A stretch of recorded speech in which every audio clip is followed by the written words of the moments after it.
George S. Patton is remembered as the quintessential aggressive commander, a man who supposedly wanted to be in the lead tank, charging into enemy lines with sabers drawn.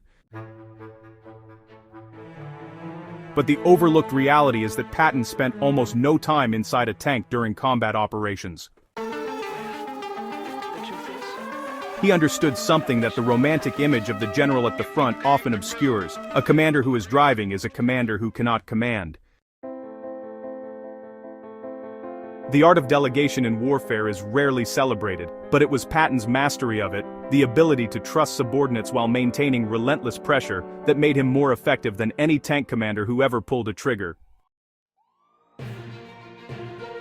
Patton cultivated the image of the warrior king deliberately.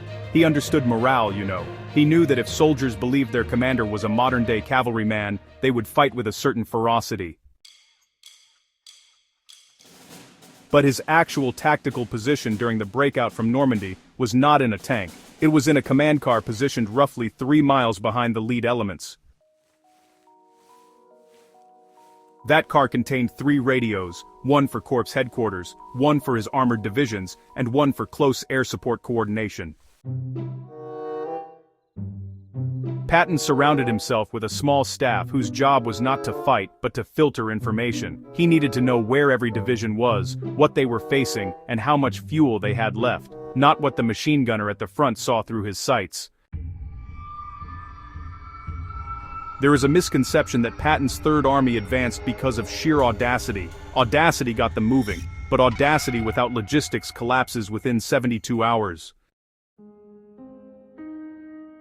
Patton delegated the fighting to his division commanders, men like John Wood and Maurice Rose, so that he could focus entirely on what actually wins armored campaigns: fuel distribution, bridge availability, and bypass orders.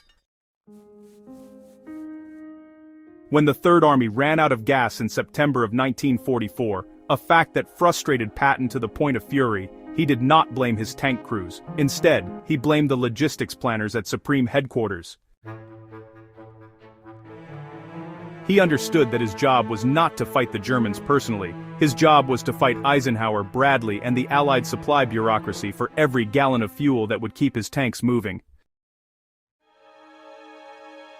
This is where, the art of delegation meets the art of strategic patience. Patton delegated tactical command so he could devote his energy to something most commanders avoid: bureaucratic warfare.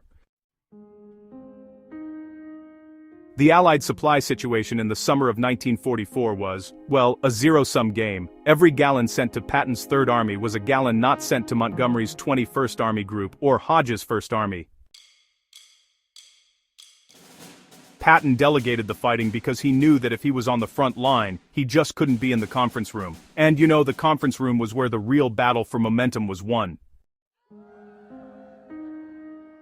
The same principle applied downward. Patton did not tell his battalion commanders how to take a hill. He told them to take the hill and report when it was done. If a commander failed, he was relieved, quickly, publicly, and without hesitation. One of the overlooked consequences of this command style was that junior officers in Patton's army learned to operate with extraordinary independence. They knew their general would not micromanage them, but at the same time, they also knew he would not tolerate excuses. At Ericourt, when the 4th Armored Division destroyed over 200 German tanks in a week of counterattacks, Patton was actually 60 miles away. He had put the right commander, Major General John Wood, in place and then, just stayed out of his way. Delegation for Patton was not laziness. It was in fact discipline. His presence was reserved for moments that really mattered: medal ceremonies, frontline inspections, and those carefully staged visits that made soldiers believe he was everywhere at once. By the end of the war, the Third Army had liberated or taken more ground, captured more prisoners, and inflicted more casualties than any other American field army. And it wasn't because Patton was a better tank driver, it was because he was a better delegator. The lesson of Patton's delegation, honestly, still echoes in modern military doctrine. These days, a brigade commander who picks up a rifle and joins the fight is really a commander who has failed to command. The broader lesson here, it applies far beyond the battlefield. The myth of the hands-on leader, the executive who personally solves every problem, well, it still persists in business, politics, and pretty much every organization. Patton understood a truth that is, easily forgotten. Leadership is not the performance of labor. Leadership is the allocation of resources, the selection of people, and the discipline to let those people do what you trained them to do. He is buried among the men of the Third Army, not because he fought alongside them in the mud, but because he gave them what they actually needed: fuel, ammunition, clear orders, and the freedom to fight their own war. If you value history that goes deeper than the myths, go ahead and subscribe to War Machiner and share this.